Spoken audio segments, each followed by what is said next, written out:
Good evening. Today I authorized 2 operations in Iraq: targeted airstrikes to protect our American personnel and a humanitarian effort to help save thousands of Iraqi civilians who are trapped on a mountain without food and water and facing almost certain death. Let me explain the actions we're taking and why.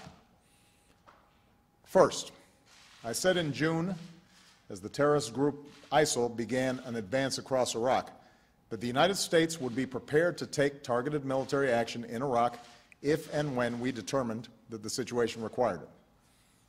In recent days, these terrorists have continued to move across Iraq and have neared the city of Erbil, where American diplomats and civilians serve at our consulate and American military personnel advise Iraqi forces.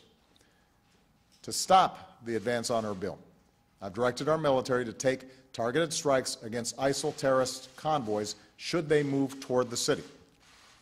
We intend to stay vigilant and take action if these terrorist forces threaten our personnel or facilities anywhere in Iraq, including our consulate in Erbil and our embassy in Baghdad.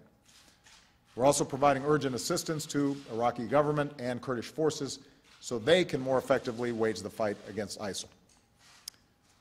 Second, at the request of the Iraqi government, we've begun operations to help save Iraqi civilians stranded on the mountain.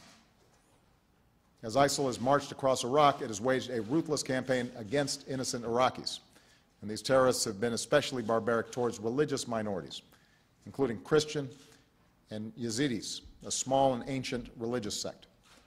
Countless Iraqis have been displaced, and chilling reports describe ISIL militants rounding up families, conducting mass executions, and enslaving Yazidi women. In recent days, Yazidi women, men, and children from the area of Sinjar have fled for their lives, and thousands, perhaps tens of thousands, are now hiding high up on the mountain with little but the clothes on their backs. They're without food, they're without water, people are starving, and children are dying of thirst. Meanwhile, ISIL forces below have called for the systematic destruction of the entire Yazidi people, which would constitute genocide. So these innocent families are faced with a horrible choice: descend the mountain and be slaughtered, or stay and slowly die of thirst and hunger. Now, I've said before, the United States cannot and should not intervene every time there's a crisis in the world. So let me be clear about why we must act and act now.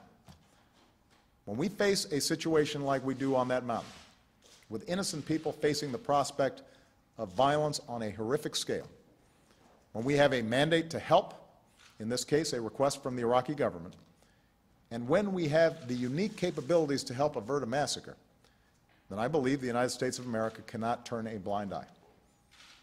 We can act carefully and responsibly to prevent a potential act of genocide.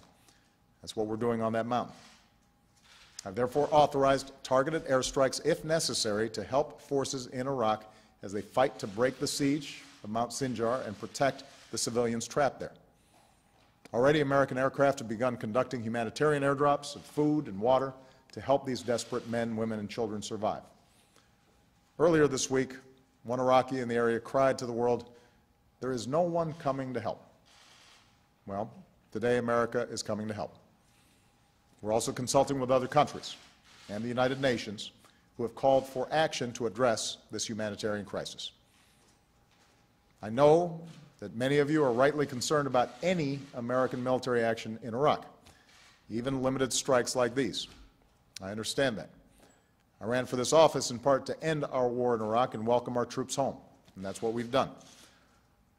As Commander-in-Chief, I will not allow the United States to be dragged into fighting another war in Iraq. And so even as we support Iraqis as they take the fight to these terrorists, American combat troops will not be returning to fight in Iraq, because there is no American military solution to the larger crisis in Iraq. The only lasting solution is reconciliation among Iraqi communities and stronger Iraqi security forces. However, we can and should support moderate forces who can bring stability to Iraq. So even as we carry out these 2 missions, we will continue to pursue a broader strategy that empowers Iraqis to confront this crisis. Iraqi leaders need to come together and forge a new government that represents the legitimate interests of all Iraqis and that can fight back against the threats like ISIL. Iraqis have named a new president, a new Speaker of Parliament, and are seeking consensus on a new Prime Minister. This is the progress that needs to continue in order to reverse the momentum of the terrorists who prey on Iraq's divisions. Once Iraq has a new government, the United States will work with it and other countries in the region to provide increased support to deal with this humanitarian crisis and counterterrorism challenge. None of Iraq's neighbors have an interest in this terrible suffering or instability, and so we'll continue to work with our friends and allies to help refugees get the shelter and food and water they so desperately need, and to help Iraqis push back against ISIL.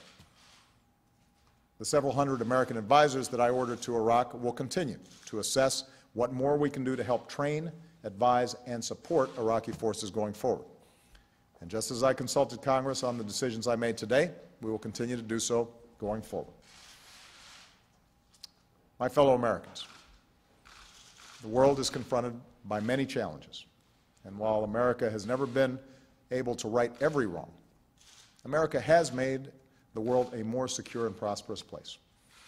And our leadership is necessary to underwrite the global security and prosperity that our children and our grandchildren will depend on. We do so by adhering to a set of core principles. We do whatever is necessary to protect our people. We support our allies when they're in danger. We lead coalitions of countries to uphold international norms. And we strive to stay true to the fundamental values, the desire to live with basic freedom and dignity that is common to human beings wherever they are.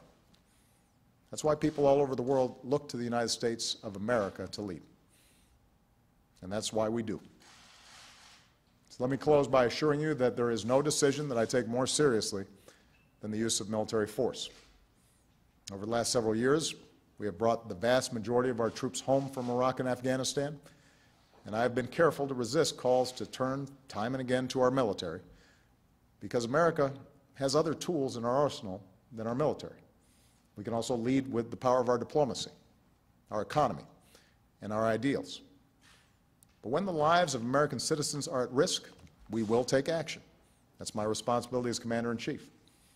And when many thousands of innocent civilians are faced with the danger of being wiped out, and we have the capacity to do something about it, we will take action.